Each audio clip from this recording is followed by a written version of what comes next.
Vamos a darle la bienvenida y aquí vamos a iniciar con los disertantes. Recibámoslo con un fuerte aplauso a Sergio Vitar. Me siento honrado de esta invitación. Cruzamos la cordillera hace poquitas horas. Quiero contarles para partir que me siento, además de honrado por esta invitación, y agradezco a Rafael Flores, agradezco también a la Facultad de Ciencias Económicas de la Universidad, en la presencia de la decana que nos acompañaba recién y del ministro de Hacienda del gobierno de Mendoza, la acogida. Yo me siento muy cerca de Mendoza por un cuento que no me resisto a relatarles. Cuando estaba la dictadura chilena, no podíamos entrar, yo tenía el pasaporte marcado con una L. Y queríamos entrar aunque nos detuvieran, porque no tenemos derecho a vivir en nuestro país. Y entonces me vine a Mendoza. Y sentí aquí como que estaba en Chile, las calles, el verde, los árboles, la gente, las comidas. Uno siente en el cuerpo, decía, aquí estoy casi en Chile. Y entonces programé con otros chilenos irnos hasta la frontera, cruzar la frontera y ser arrestados al otro lado. Y partimos, llegamos hasta la frontera, calculamos cuánto nos demorábamos. Bueno, finalmente no crucé. No había mucha gente, nadie me quiso acompañar y después me dejaron entrar, el 84, el 85. Pero no me olvido de eso, así que cómo no voy a estar contento acá. Y lo otro que quiero decir es que el mensaje que quiero transmitir hoy día con esta exposición es la necesidad de visión y la necesidad de rumbo para construir país. Yo me dedico a la política.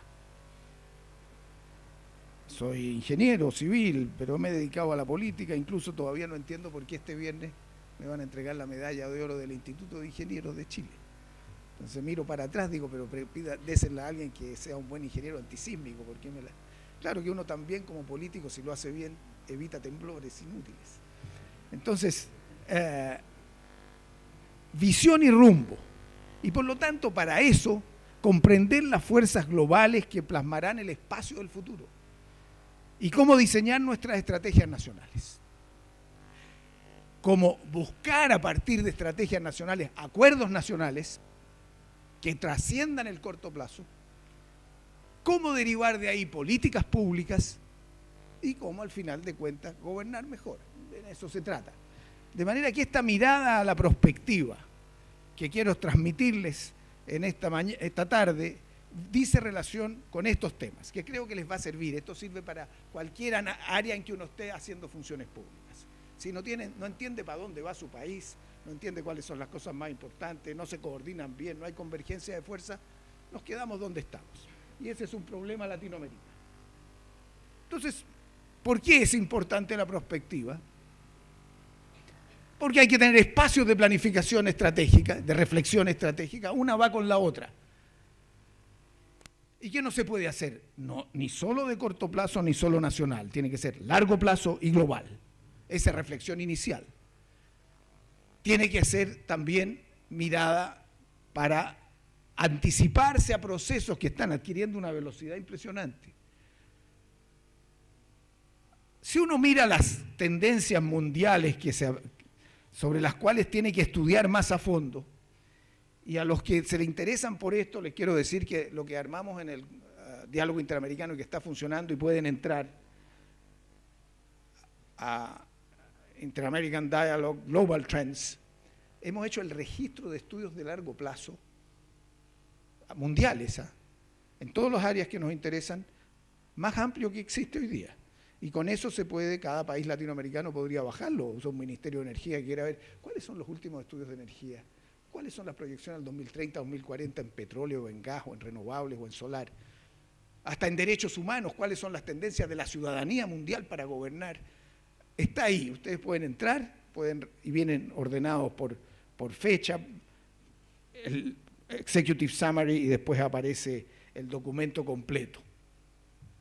Ahora, me siento cómodo con hablar de estos temas porque ustedes han constituido el Consejo Presidencial Argentina 2030. Y entonces Argentina está dando un paso en esa dirección. Y Están elaborando un programa Argentina 2030 pensando en nuestro futuro. Se acaba de formar, además de ser en la Universidad de Cuyo, aquí hay profesores, entiendo, de la Universidad de Cuyo, pero ustedes tienen un grupo de prospectiva que es bastante conocido en América Latina. Y por último, lo quiero decir que hace unos pocos meses se formó por las dos cancillerías un grupo Chile-Argentina 2030, para ver qué podemos hacer juntos, más allá de los túneles, más allá de los problemas que podamos tener de distinto tipo habituales entre los países. ¿Qué temas vienen en el 2030? Entonces, hay un espacio que ya se está gestando aquí y allá, y esto es clave. Entonces, en los análisis mundiales, siempre se clasifican estos temas como los más importantes. No voy a entrar con mucho detalle en ellos, yo sé que muchos de ustedes están trabajando, conversaba recién con uno de los participantes en este encuentro, Gustavo Sibila, que me decía que estuvo en Singularity University, y estas cosas las ven, cuáles son las transformaciones tecnológicas más importantes. Pero son las tecnologías disruptivas, el poder de los recursos naturales, especialmente los temas de agua y energéticos, la demografía que está transformando en términos de la expansión de las clases medias como motor del desarrollo, la migración y el desplazamiento del poder hacia el Asia, la ciudad del futuro, el cambio climático y el empoderamiento ciudadano y transformación de los gobiernos. Yo he visto las distintas miradas que hay en los estudios mundiales y casi todo converge en que estas son las fuerzas más importantes que hay que tener presentes. Y cuando uno mira los llamados drivers, o sea, procesos que están en curso más allá de las tendencias globales, que son más largas y más estables, la demografía, por ejemplo, uno se percata, y en el trabajo que entregamos a la CEPAL vimos ya cambios entre el 2013 y 2017 en todas estas líneas. Aparentemente, si uno toma demografía, una caída de natalidad más rápida, un envejecimiento más rápido, el tema de las migraciones crece más rápido. ¿Cómo los tomamos en cuenta? La expansión de la demográfica en África, las cifras de África hoy día son 1.000 millones de habitantes, pero la proyección al 2050 son 2.000 millones de habitantes. La producción del mundo es 7 y tanto a 9.000, o sea que de los 2.000 nuevos, 1.000 son África. ¿Cómo reacciona América Latina a eso? ¿Vamos a mirarlo en el corto plazo o vamos a tener una estrategia también, como han hecho los brasileros, de entrar con más fuerza allá? En cada una de estas áreas, estos son los puntos que yo quería también mostrarles. La tremenda aceleración de las tecnologías disruptivas, el tema de los recursos naturales, que hay una discusión muy fuerte hasta dónde el petróleo va a seguir creciendo o no, y el gas sustituyendo carbón, las energías renovables, la escasez de agua que ya está golpeando, que tiene que ver también con la seguridad alimentaria, la ciudad, y he visto que aquí hicieron también un seminario sobre ciudad hace poco, y en la Comisión Argentina 2030 vi que también habían hecho trabajo sobre ciudad, cambio climático, y el tema que consideramos poco, la complejidad de gobernar. Gobernar es cada vez más difícil y si uno no lo atiende como una tendencia mundial, como un fenómeno de cambio de las sociedades, no puede hacer buen gobierno. Entonces, en las tecnologías disruptivas normalmente se concentran ahí, agregaría en robótica inteligencia artificial, pero todos los desarrollos dicen, mire, estamos trascendiendo las limitaciones físicas, el ser humano va a adquirir a través de la inteligencia artificial, de lo que es biotecnología, que lo que es producción de medicamentos, en fin, una capacidad que algunos dicen la muerte de la muerte, aquí se va a extender la vida, hay todo un desarrollo en esa línea que impulsa bastantes acciones, pero también se advierte que en la medida que algunos tienen dinero y pueden ver más lejos o pueden tener brazos más fuertes por los desarrollos que están ya viéndose aquí, bueno, la desigualdad va a crecer y no va a disminuir. La energía, lo que vimos, los nuevos materiales y procesos industriales, todo lo que es interconexión humana, todo el avance en materias relacionadas con las llamadas tecnologías de la información y la robótica y la inteligencia artificial. Casi en todos los estudios mundiales ustedes van a observar que estos son los puntos que recogen como los más importantes en tecnologías disruptivas. Y lo que dicen, mire señor, el cambio tecnológico está a tal velocidad aconteciendo que algunos dicen, bueno, ¿y para qué me meto a hacer prospectiva si no entiendo nada y esto va a cambiar tan rápido? ¿Puedo reducir la incertidumbre? Ese es el tema principal. ¿Cómo reduzco la incertidumbre para poder encaminarme en una estrategia nacional? Y entonces este estudio dice, ¿cuánto se demoraron estos procesos en alcanzar a 50 millones de personas? El teléfono 75 años, la radio 38, la televisión 13, internet 4, Facebook 3,5, y ahí agregan un asunto que se llama Angry Birds, que es un juego, no sé si alguno de ustedes los conoce, que se demoró 35 días. Bueno, lo que he visto en China, que vengo llegando de ahí para ver a dónde va China, qué está haciendo el Partido Comunista, las últimas resoluciones que hay ahí, para que entendamos los latinoamericanos dónde va China. Bueno, realmente es impresionante el potencial que uno ve en materia de aplicación de tecnologías de la información. Ahí son 1.400 millones, entonces llegar a 50 millones o 75 puede ser cuestión de horas. Y tiene una capacidad fuertísima en esa dirección. Entonces, este tema de la aceleración del cambio tecnológico nos lleva a tenerlo presente para que nosotros tengamos además capacidad de prospección tecnológica. Ustedes tienen un Ministerio de Ciencia y Tecnología, en Chile está hoy día la ley para crear uno, pero en ninguno de nuestros casos hemos sido capaces de hacer una prospectiva tecnológica permanente y saber qué está pasando, no en todo, en los sectores para nosotros importantes que son los estratégicos. Pero les quiero poner un ejemplo de la producción de petróleo de Estados Unidos entre el 85 y el 2014. Ahí tienen el volumen cuando aparece el fracking. ¿Alguno de nosotros se habría pensado que esto iba a ocurrir y las implicaciones estratégicas que tiene la relación de Estados Unidos con el Medio Oriente como consecuencia de esto y de China con el Medio Oriente? ¿Y qué pasa con nosotros hacia adelante en este terreno? Entonces, en materia del poder de los recursos naturales, estas son las proyecciones de distintos organismos sobre la energía renovable. El más fuerte es Greenpeace. Hoy día hay otros mucho más fuertes que dicen que la introducción de la electromovilidad y la lucha por la reducción de los CO2 nos va a llevar a situaciones mucho más potentes que las que están allí planteadas. Pero si ustedes miran cuáles son las de más abajo, que no hay cambio en energías renovables, las empresas de petróleo. O sea, las empresas de petróleo son un factor que o se ponen al día, pero siempre las proyecciones, que las últimas que he visto de hace un mes, van en la misma dirección, que cambia muy poco la demanda petrolera, que no va a bajar. Y otros dicen, no señor, esto viene con bastante más fuerza. Tenemos que estar atentos. Yo no digo que esto lo miremos como algo distante, no, como algo que va a incidir muy rápidamente en nuestras propias decisiones y en nuestras estrategias. El tema de la demanda global de agua, esto está tomando cuerpo como un fenómeno mayor. Hay algunos, si ustedes analizan en los últimos informes de la FAO, dicen, no va a haber problemas de alimentación. El mundo puede de aquí al 2050 alimentar a 9.000 millones. Aun cuando esos 9.000 van a consumir otras cosas. A medida que aumenta el ingreso, hay un aumento del consumo de proteína y de frutas frescas y de vegetales. Y entonces, pero de todas maneras, la tendencia es muy fuerte y hay zonas en el mundo que tienen problemas mayores. Y entonces, en la escasez de agua, los escenarios, ahí son 2 escenarios, el de arriba es rojo, lo que ocurriría si seguimos con las mismas políticas business as usual. Y los otros van poniendo los colores respecto de las zonas donde hay políticas, si se siguen políticas eficientes. Vean ustedes que el problema mayor se concentraría en el norte de África y parte del Golfo Arábico y la zona circundante, y no en otros lugares. En los otros lugares no habría menos problemas, pero estas son proyecciones que está haciendo en este caso el Banco Mundial sobre distintos escenarios de agua. Nosotros, ¿dónde estamos parados ahí? ¿Cómo nos va a golpear el cambio climático? Hay algunos estudios. ¿Estamos haciéndolo en serio? ¿Estamos anticipándonos en serio?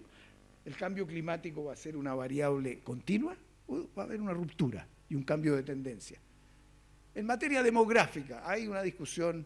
Los europeos, las cifras que he estado viendo es que ellos suponen que ya al 2050 empieza a bajar, que las tasas de reemplazo, ustedes saben que como se calculan 2,1, la tasa de reemplazo, mujer fértil, más de 2,1, crece la población, menos de 2,1 tiende a decrecer, y que ya en muchos países estamos bajo el 2,1 y por lo tanto podría llegarse al máximo a las alturas del 2030 y después bajar. Depende de los países, pero nosotros esto tenemos que verlo muy de cerca, porque esto no solo nos determina un espacio muy grande para lo que es crecimiento de nuestras ventas de productos, según cuál sea la evolución de la demanda y la evolución de las clases medias, sino que además es muy importante para saber, con los cambios demográficos, el envejecimiento, cómo se financia para el presupuesto la previsión social. ¿Cuántas proyecciones hemos hecho de previsión social? ¿Y qué cambios necesitamos hacer en la institucionalidad? Esto nos indica, esto nos da una orientación, esto nos da una dirección para pensar de una manera coherente. Miren esto que también es muy importante. Esta es una proyección que ha hecho un centro de estudios que está en Denver. La línea verde, la educación de las mujeres. La línea azul, la fertilidad. Entonces, depende cómo usted proyecte, está sacando conclusiones distintas. Como esto hay muchas cosas, se las estoy poniendo como ilustración de que uno tiene que saber pensar a largo plazo e interconectar los distintos elementos para saber dónde va su país y qué tiene que hacer.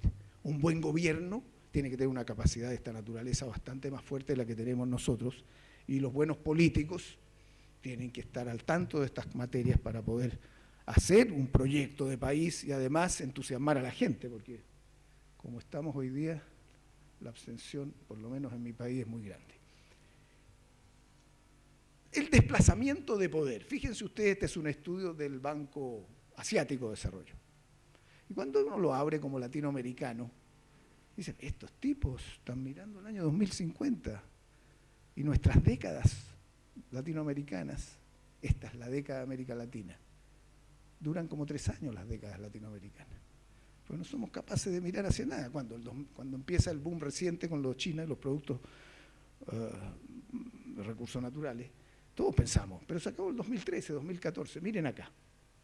Y ahora que estaba viendo las cifras de ello, lo que está planteando el presidente Xi para el año 2049, que se cumplen los 100 años de la creación de la República Popular China, de ser una nación desarrollada. Entonces dicen, mire, antes de la revolución industrial, nosotros éramos los primeros. Y vamos a llegar a ser los primeros de nuevo, el 2040, el 2050. Entonces, esto para nosotros es fundamental. No sé si será eso así o no.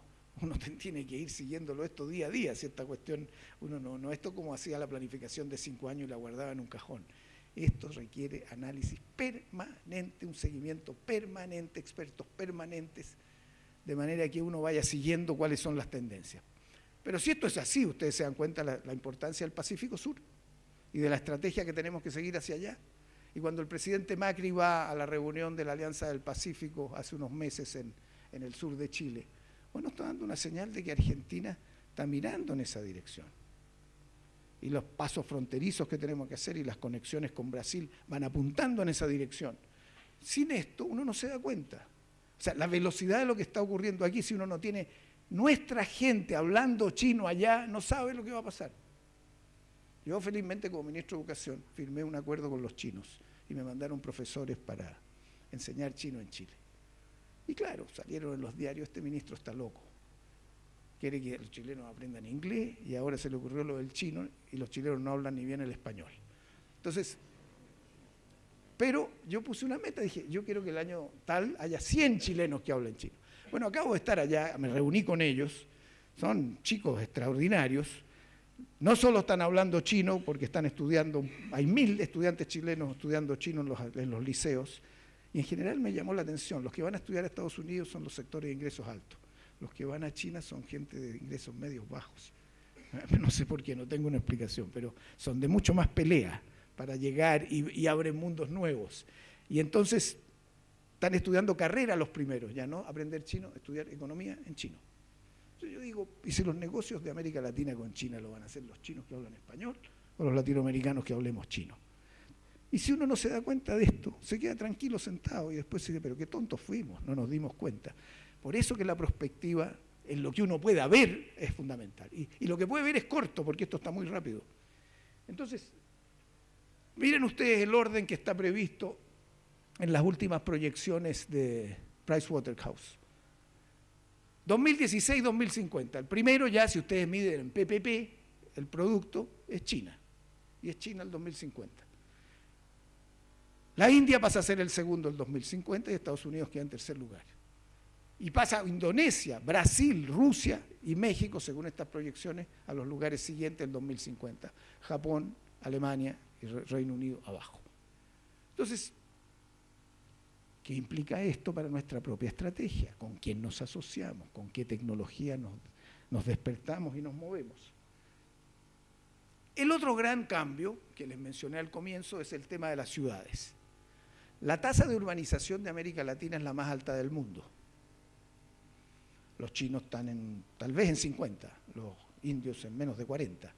Y por eso que la dinámica de crecimiento chino tiene una tasa de urbanización creciente, que significa creación de ciudades enteras y demanda de bienes, recursos naturales, a una velocidad que ha ido decreciendo, pero está. Porque acuérdense que las familias no solo es el número de casas por familia, sino cada familia con el bienestar va aumentando el espacio que ocupa y los materiales que tiene, en fin. Pero estas son las proyecciones, que va a crecer, en las grandes ciudades van a acumular prácticamente el 86% del producto en este periodo. Y entonces la ciudad es el espacio de creación de riqueza, no los polos. ¿Se acuerdan que antes eran regiones y los polos regionales? En las teorías, hoy día todo está apuntando a que la ciudad. Y dicen, para que la ciudad sea atractiva, para que lleguen las empresas que hacen conocimiento, tienen que darse estas condiciones. Más igualdad dentro de la ciudad, seguridad en la ciudad, conectividad en la ciudad, escuelas, centros de investigación, transporte urbano, en fin. Y entonces hemos estado revisando eso.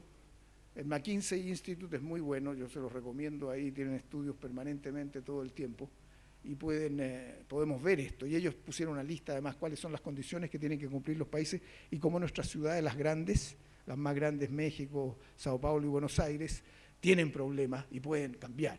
Y el desarrollo de las medianas, cómo diseñamos ciudades medianas que puedan ser las llamadas Smart Cities del futuro y avanzar ahí. El cálculo que hay en las últimas proyecciones de las Naciones Unidas son que va a haber 41 ciudades de más de 10 millones, ahora hay 30, y van a crecer también las de 5, pero bastante, casi 50%, las de 5 a 10. Estas son las proyecciones que ellos hacen. Nosotros estamos en los colores de más abajo, son ciudades más pequeñas, pero es un tema que viene fuerte. Nosotros tenemos, por la tasa de urbanización, que estar muy atentos a estos temas. El cambio climático, para nosotros, una gran ventaja es que la conciencia ciudadana, yo me topé con esto y me llamó la atención y dije, se los voy a mostrar. Fíjense ustedes, en la primera columna dice, el cambio climático es un problema muy serio.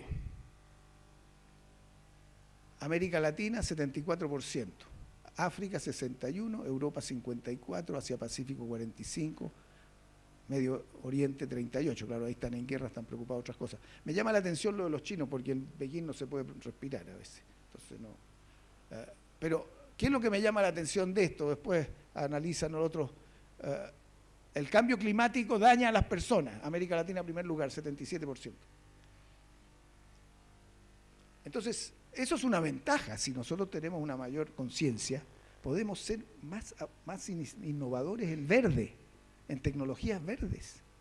Y eso nos pone en una ventaja enorme frente a lo demás. Y eso verde podemos traducirlo a cada una de las cosas que hacemos. En mi caso, de mi país, el cobre. El cobre se va a expandir de nuevo. Y la discusión que tenemos es, ¿qué vamos a hacer con ese cobre? ¿Nos vamos a aplaudir de nuevo los chilenos porque subió el precio del cobre y decimos las mismas tonterías? ¿Recursos naturales? ¿O vemos que el cobre que tenemos que producir es verde? Porque Tesla nos va a comprar cobre para producir autos que no contaminan, que sea contaminante su producción. Si usted no vende un cobre verde, no lo va a vender. O sea, ¿cómo adelanta sus tecnologías? ¿Y nos vamos a quedar solamente vendiendo cobre?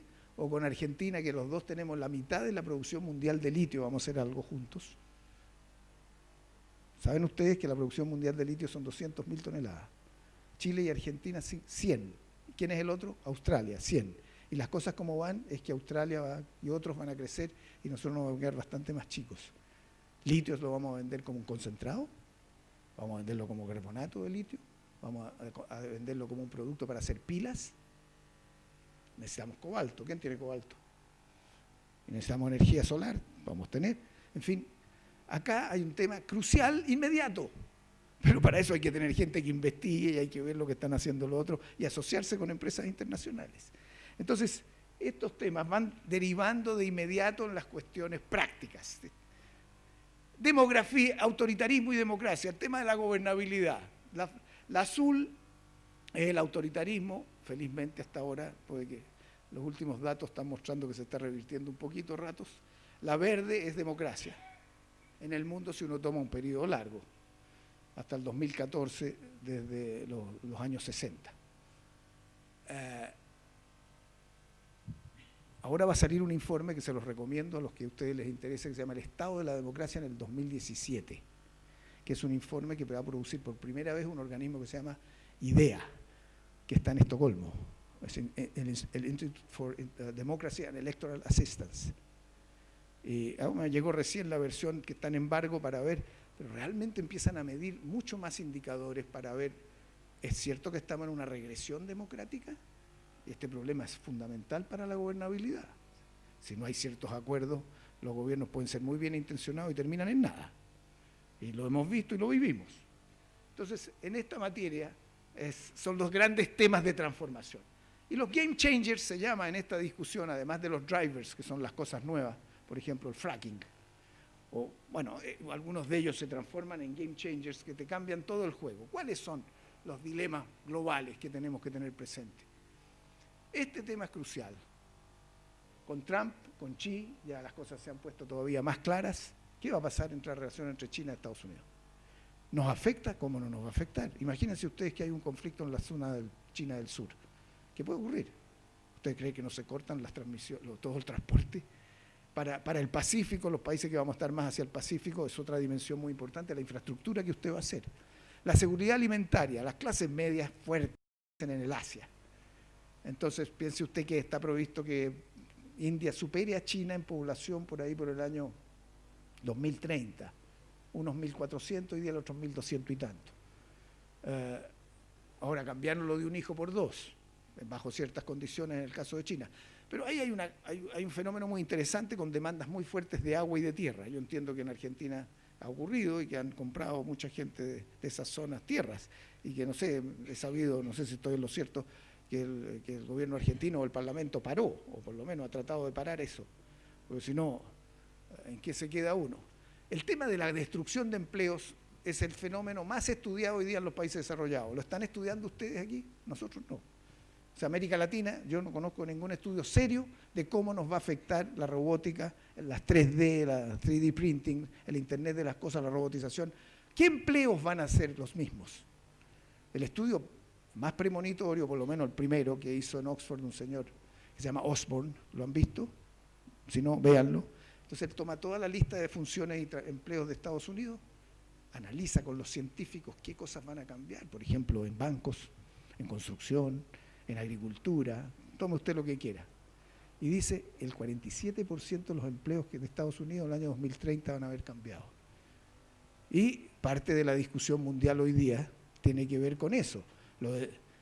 Las discusiones sobre Trump y la fractura social de Estados Unidos entre uno y otro, los rezagados, lo mismo que en Europa, la globalización que rezaga y la crisis política que genera, tiene que ver también con ese tema de destrucción y creación de empleo. Hay un español que se llama Muñiz que ha estado planteando esto que está en Harvard, con mucha claridad, hay un informe de ellos que pueden verlo. Entonces, a los políticos cuando uno discute dice, bueno, todo esto rebota en la gobernabilidad. ¿Cómo se hace democracia? ¿Y cuál es la fractura social? ¿Por qué hay una demanda creciente de la ciudadanía o no aquí en Argentina con la educación y en todo el mundo? Igualdad. ¿Hay mucho más conciencia de la desigualdad o no? ¿Hay mucho más conciencia de la transparencia o no frente a la corrupción? Y lo mismo la necesidad de una reforma al Estado. Entonces son fenómenos mundiales, no es un fenómeno de cada uno de nuestros países. Entonces, ver lo que están haciendo otros, ven cómo corregir otros, ven cómo se da participación ciudadana, no por la boca, sino con instituciones que complementen la democracia representativa. Son problemas que no tenemos resueltos y que vienen con más fuerza. Entonces, en este cuadro, en el caso de China, yo hice una exposición hace poco, tuvimos una discusión, entonces algunos dicen, no, esto no viene tan así. Mire, Japón creció y ¿dónde se quedó? A China le va a pasar lo mismo. Y uno ve que las cosas no van a ser igual. ¿Va a poder innovar China o copia y no innova? Es una pregunta que tenemos que hacernos. Yo lo que estoy viendo ahí, los volúmenes de inversión en ciencia y tecnología, los académicos que están, los centros de investigación, no, a mí no me parece que van a quedar en la trampa de ingreso medio para nada. Luego dicen, se va a caer igual que el Partido Comunista de la Unión Soviética, se va a pasar lo mismo que en la Unión Soviética. Usted no puede combinar, si es un debate mundial o con ojos occidentales, partido único con economía de mercado. ¿Cómo lo hace? Para nosotros nos resulta muy difícil de entender. ¿Va a durar, no va a durar? pero no va a ser la URSS. El inicio del sueño chino, en los últimos discursos, 5 años atrás y ahora, es el inicio del sueño chino. Y pro-globalización y economía abierta. Les ha ido bien con la economía abierta, van a pelear la economía abierta, van a pelear el multilateralismo. Entonces, estamos frente a un fenómeno mundial también muy interesante. Nosotros vemos a Occidente como la potencia dominante por esencia.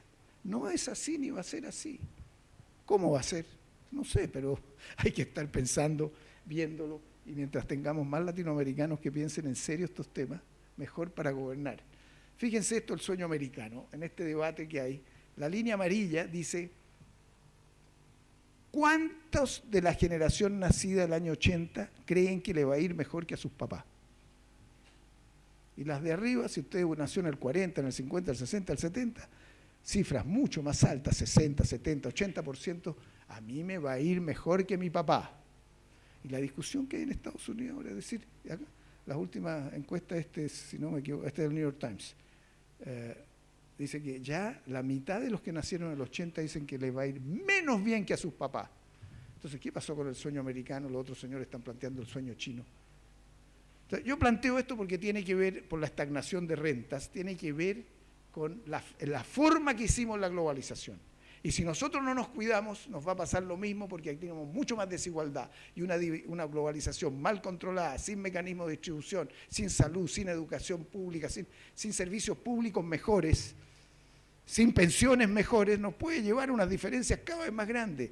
El desarrollo tecnológico no nos va a achicar las diferencias, las va a acrecentar si no tenemos una política social al lado.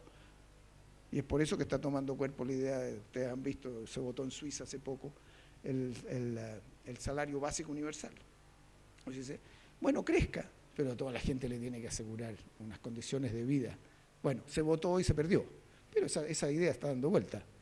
¿Cómo usted maneja la velocidad del cambio que tiene estos efectos con la necesidad de tener una sociedad más compacta? Y también entonces, si uno mira los cambios que les mostré recién de la seguridad alimentaria, América Latina tiene el naranja en agua a nivel mundial. Las otras regiones son Europa la celeste, Asia la azul oscura, América del Norte la verde. Todos ven en el mundo que nosotros tenemos una gran ventaja como en el tema del agua. Esa es la composición, esto hay que tenerlo presente también para ver cómo usamos ese recurso natural de manera inteligente frente a los desafíos que vienen. Y quería mostrarles esto también, que es muy impresionante. La línea de arriba, la primera azul, es la velocidad de evolución del comercio, los flujos de comercio entre el 2003 y el 2015, como porcentaje del producto. La otra azul que cae es las finanzas, movimientos financieros después de la crisis del 2008. Y mire cómo crece la roja. ¿Cuál es la roja? Los flujos de datos. La economía que viene, el petróleo del futuro, son los datos. Y por lo tanto, los países que se quedan atrás en digital, más vale que se despidan. O sea, el esfuerzo en materia digital, no solo de hacer alfabetización digital, tener gente muy bien preparada para diseño de algoritmos, manejo de grandes cantidades de datos, es una cuestión absolutamente clave para el desarrollo de lo que viene. Entonces, esto como latinoamericano tenemos que tenerlo en claro. Fíjese usted a propósito de la fractura social, este cuadro ¿qué muestra? La línea de arriba, productividad. La línea de abajo, la compensación por hora de los trabajadores.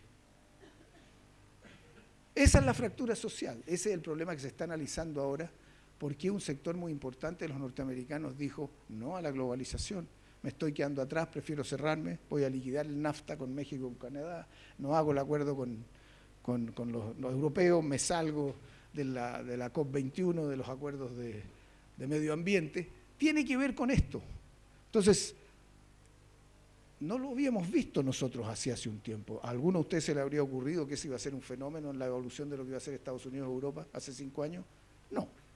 Tampoco habríamos tenido ninguna idea de que se iba a producir la crisis del 2008 financiera en el centro del capitalismo mundial en Wall Street. Pero tenemos que ir anticipando esto, los latinoamericanos. Tenemos ventajas para hacer las cosas bien.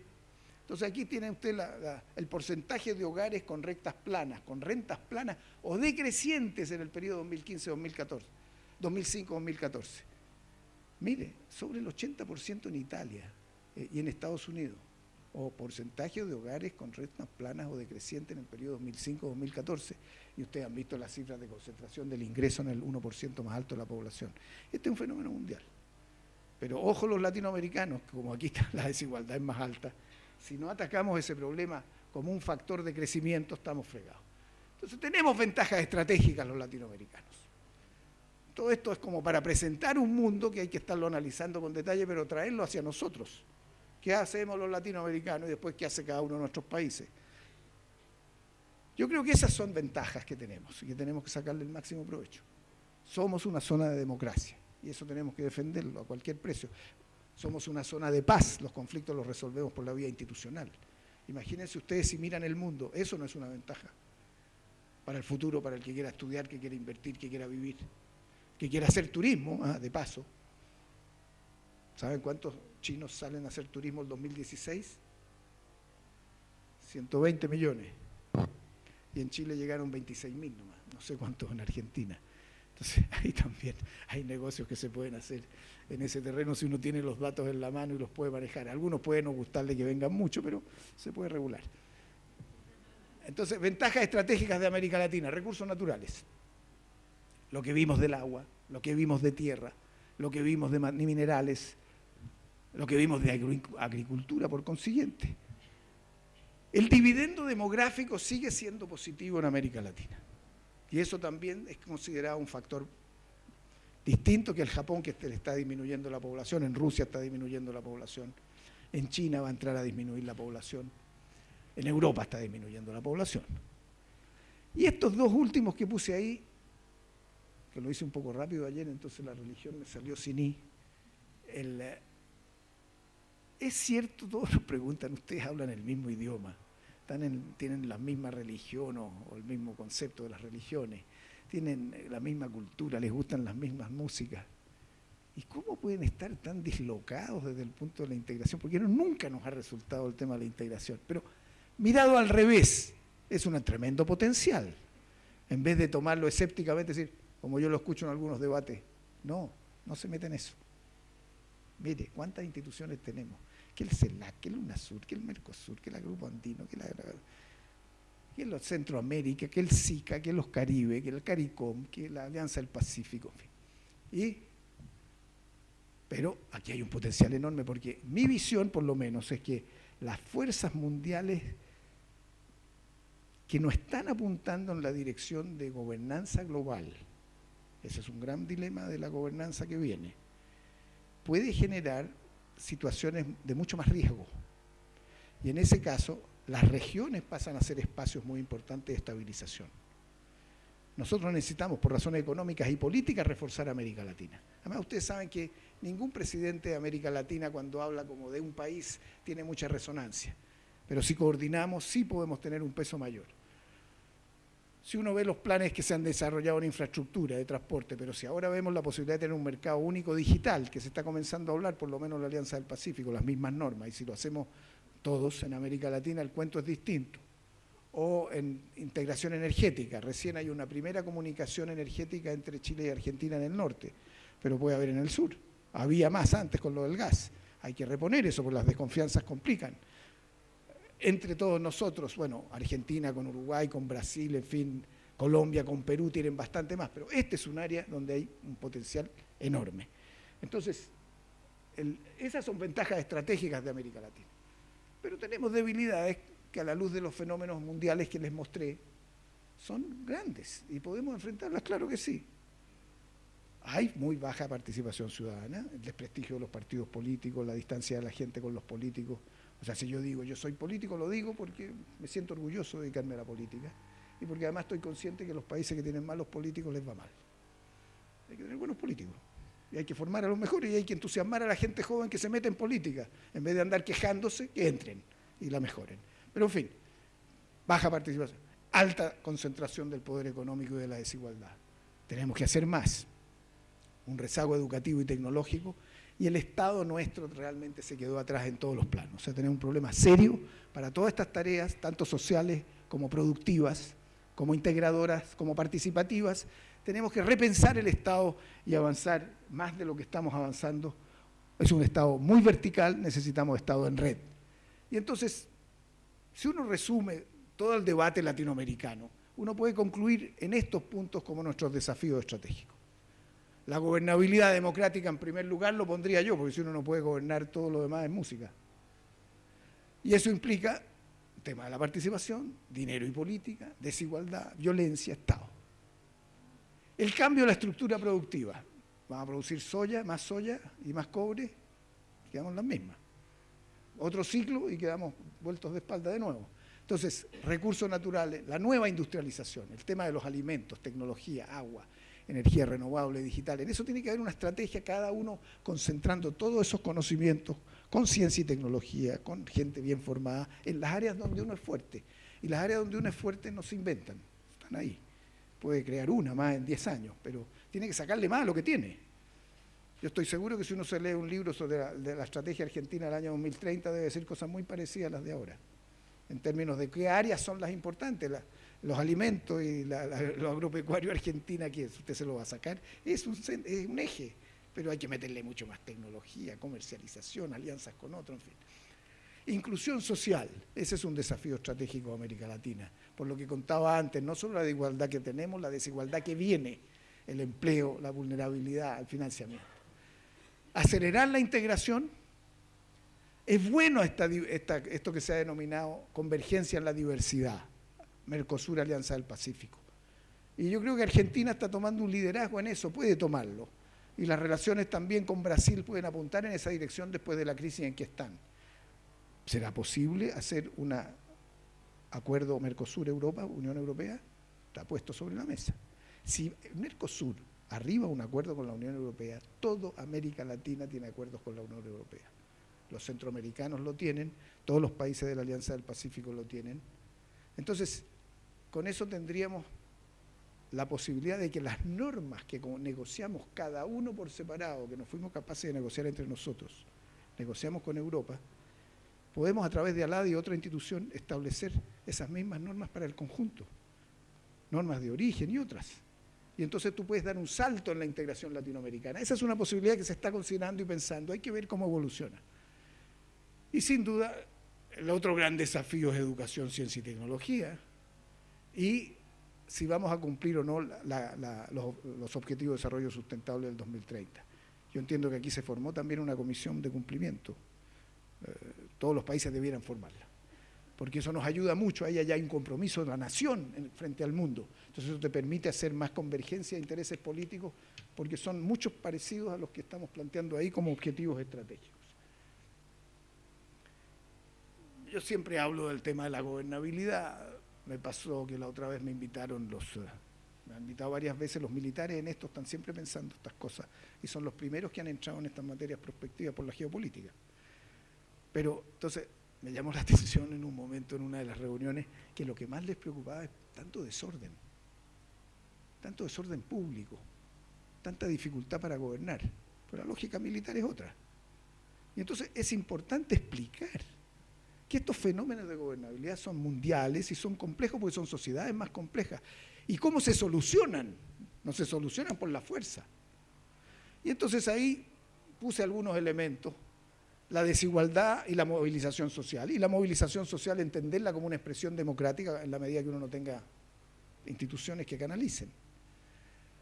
La concentración del poder económico, la pugna con las élites, el acceso, los derechos, la tremenda brecha entre demandas ciudadanas de capas medias que son distintas y la debilidad del Estado. La capa media no pide protección, no pide deme, sino ofrézcame oportunidad, facilíteme. Entonces son demandas mucho más complejas, más diversas. Y entonces el Estado le cuesta causar y satisfacer.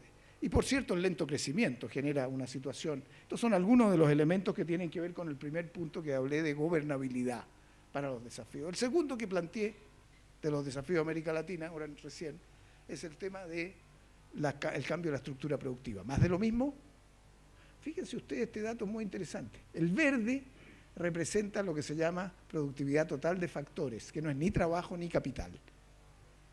¿Quién es el más alto? Sudeste asiático. ¿Cuál es el más bajo? Latinoamérica. O sea, ponemos trabajo, ponemos capital, pero la capacidad de innovar, de mejorar la gestión del sector público, gestión financiera, gestión presupuestaria, son cuestiones fundamentales. Entonces, en todos los estudios que hemos hecho, por lo menos en mi país, todos los sectores que dinamizaron la economía entre el 90 y el 2015, 2010, no están rindiendo lo mismo. Están todos yendo abajo.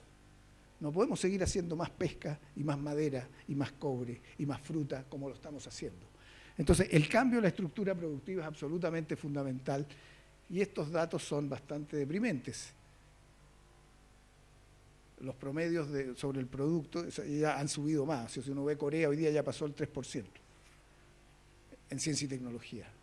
Y los latinoamericanos, con suerte, estamos ahí, porque los brasileros levantan esto, porque no sé cómo están gastando ahora los brasileros, si mantienen el 1 y tanto por ciento del producto. Nosotros estamos muy abajo. Entonces, podemos saltar esto. Fíjense en las exportaciones de América Latina, según datos de la CEPAL. 10 grupos, recursos naturales, el 42% de nuestras exportaciones. La mitad de ese 42%, petróleo, a esa fecha. Hoy día no sé cómo anda eso. Luego, cobre, 14%, en fin. Pesca un poquito, carne, fruta, azúcar, gas. Nosotros tenemos que llevar ese 42%, o empresas vinculadas a ese 42%, que los provean de servicios de calidad, de capacidad digital, de ingeniería, al 60%. Eso uno se puede poner una meta. Es decir, bueno, en 20 años más quiero llegar a eso. Y tener otra estructura productiva, más diversificada. No puedo seguir haciendo la industrial. Yo no sé cómo va a ser el negocio entre Brasil y Argentina con los automóviles, si eso va a seguir y cuánto va a seguir, pero la diversificación productiva tiene que tener otros caminos. Y en el tema del agua y lo agroalimentario, este cuadro también lo creo muy importante. Fíjense ustedes, si nosotros vamos a ser, y todo el mundo nos ve como América Latina, los proveedores de alimentos del futuro, por el agua y por la tierra. ¿Se dan cuenta de la cantidad de agua que ustedes usan para producir 1 kilo de carne? 15.000 litros. O sea, se necesita mucha agua si uno quiere entrar. Ahí están las cantidades. Este es un estudio, hay una página web que ustedes pueden entrar que se llama waterfootprint.org, que hacen los holandeses. Y lo ponen al día permanentemente. Entonces, yo creo que nosotros vamos a seguir siendo potencia agroalimentaria, toda América Latina, pero la gestión del agua está quedándose atrás frente a estos fenómenos. Y por lo tanto el desarrollo hacia adelante de políticas de agua, de ahorro de agua, de embalses, de canalizaciones, en algunos casos de desalinización, va a ser mucho más grande y concreta. También está el tema aquí, este es el estudio de la CEPAL y el Banco Mundial, los niveles de pobreza, que son altísimos. Y entonces no solo un tema de desigualdad todavía tenemos de pobreza, los más bajos son Uruguay y Chile según estos dos estudios. México, Argentina, y Argentina enseguida, Uruguay, Chile, Costa Rica, Argentina, y después son todos más altos. Y la integración, el punteo de arriba en la Unión Europea, más de 60% de comercio intra. Los del medio son ASEAN, más 5%, y el Tratado de Libre Comercio de América del Norte, que nuestro amigo del norte quiere echar abajo. Y luego está bajito América Latina, fíjense ustedes, el azulito es la América Latina sin México. Y el otro, 20%, 18%, América Latina sola sin México. América Latina y el Caribe completa. O sea, estamos en el 20% de integración, esas son las cifras, eso es histórico, hasta el 2014, hoy es lo mismo hoy día. Entonces, ¿cómo salimos de eso? Hay distintas políticas y en ese sentido uno puede hacer una exposición más adelante y discutir. Yo he venido aquí, me han invitado a discutir las cadenas de valor, he estado en Buenos Aires en un par de reuniones interesantes, cómo se generan cadenas de valor. ¿Podemos hacerlo? ¿Las empresas extranjeras están ayudándonos a crear cadenas de valor? Mi respuesta es no. Vienen, se llevan a los mejores ingenieros, producen todos sus centros de investigación afuera. Y nosotros, nuestros investigadores, no sé dónde están, no los recibimos, no invertimos en nuestra gente que a veces estudia afuera y después no vuelven. Entonces, ese tema de las cadenas de valor y las transformaciones con multilatinas, con más becas entre nuestros países, con un proyecto de investigación científica intralatinoamericano. Los europeos tienen una cuestión que se llama Horizonte 2020, que usted da plata siempre que haya más de 2 países para hacer investigación. Nosotros tenemos que hacer lo mismo. O sea, estoy seguro de que nuestros 2 países y otros, si juntos ponemos investigadores y tenemos problemas similares, nos va a ir bastante mejor y podemos avanzar. El PISA 2016 que salió recién, ¿saben lo que es el PISA? Sí, la mayoría sabe. O sea, es la medición de las habilidades matemáticas y de lenguaje y de ciencias de los alumnos. ¿Cómo estoy? Me dijeron que voy a tener 1 hora. Entonces, abrimos el espacio para preguntas. Bien, voy a terminar. Pero fíjense, los monitos de color somos los latinoamericanos. Estamos abajo, los últimos, en rendimiento, en conocimiento académico. ¿Quiénes están en primer lugar? China, Singapur, Hong Kong, Taipei, Corea del Sur, Macao, Japón. Y después empieza, creo que Liechtenstein. O sea, los primeros son asiáticos, los últimos son latinoamericanos. Esto se los digo porque la diferencia entre Asia y América Latina está creciendo, no está disminuyendo, en todas estas cosas. O sea, por eso yo siempre pongo el acento en que tenemos que saber mucho más de Asia. Tenemos que ir más al Asia, tenemos que mirar más al Asia. Ahí están ocurriendo transformaciones estructurales en el mundo. Y voy a terminar ya. Este dato se los muestro, pero me llamó la atención el número de estudiantes internacionales en Estados Unidos. La línea más alta es 1 millón más o menos. 300.000 China.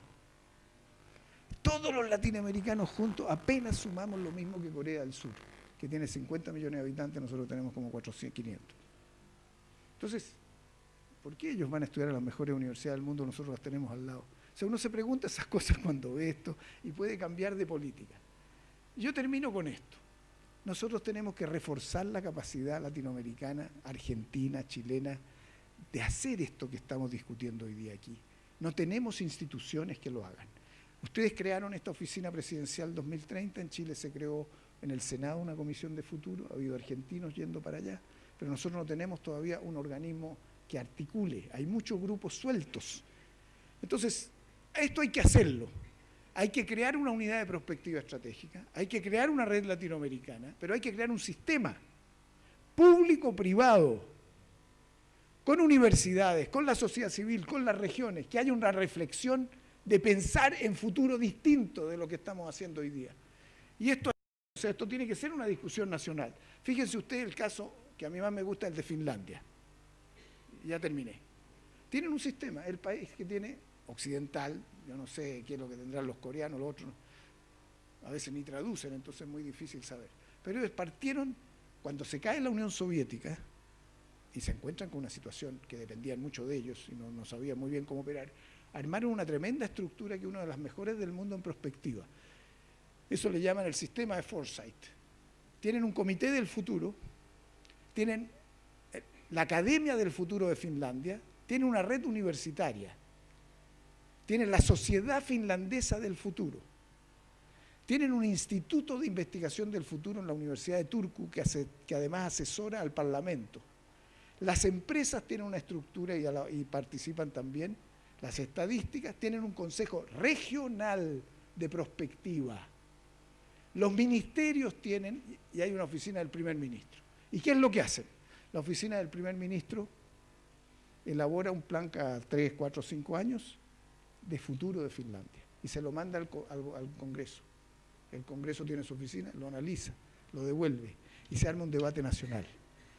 ¿Se imaginan si lo hacemos acá? ¿Lo podemos hacer o no? Sí, claro que lo podemos hacer. Y eso nos podría cambiar la capacidad de gobernar mejor, usando esta forma de trabajar. Y termino con esto, que obviamente la prospectiva bien hecha mejora la política. Primero porque un buen político necesita una visión. Uno no puede estar solamente ofreciendo una lista de lavandería de que voy a bajar el 3% acá, el 2% acá allá. Nadie le entusiasma eso. O voy a estar resolviendo el problema de 1000 grupos dispersos si no tiene visión de país. Visión y rumbo. Mirar a largo plazo facilita los acuerdos políticos. Cuando usted se junta, piensa 5 o 10 años, yo le apuesto y siempre uno se ve que es más fácil. Después entran las disputas de cómo se hace, pero es fácil llegar a un acuerdo central. Tiene que ser con participación ciudadana, porque es la gente comprometida, genera respaldo político para hacer la reforma. Y creo que hay que reforzar bastante el estudio de estas tendencias mundiales, de los posibles escenarios y diseñar una nueva estrategia. Yo espero haberles dejado un mensaje, perdonen que me haya exagerado, pero creo que esto nos ayudaría mucho. Y pienso que el grupo chileno-argentino 2030, yo lo propuse, si ustedes lo proponen, también creo que puede ser una ayuda importante, que este trabajo de prospectiva lo hagamos juntos. Si son los mismos problemas, cada uno deriva para sí mismo. Hay un estudio reciente que lo pueden ver en esa lista que les mencioné, que hemos preparado en el Interamerican Dialogue, que hizo Canadá y Australia juntos. Y los dos se juntaron, dos instituciones, y fueron a estudiar Asia. Estudiemos el Asia juntos, pusieron a sus mejores personas. Y cada uno sacó sus conclusiones. Canadá sacó las suyas, que no tienen que ver igualmente con Australia, que está vendiendo materias primas y está al lado, y tiene una política de inmigración que tiene que ser distinta que la de Canadá, en fin, pero lo pudieron hacer juntos. Yo apuesto a que los latinoamericanos seamos capaces, que la juventud esté con la capacidad de mirar hacia adelante, que reforcemos nuestras capacidades y le demos rumbo a América Latina. Muchas gracias.